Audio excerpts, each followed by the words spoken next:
Som menighedsrådsmedlem kan du få udviklet nogle af dine kompetencer inden for økonomi, inden for HR og inden for bygningsvedligehold, men derover kan du selvfølgelig også få indflydelse på de mange aktiviteter, kirkerne i dit lokalområde udbyder.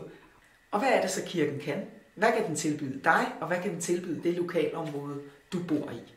Jamen, vi har for det første det kirkelige, kirkens rum og alle de aktiviteter, der foregår der. Her bliver der sat ord på de store og små ting, der sker i vores liv, og her er der plads til dig, uanset hvad du kommer med.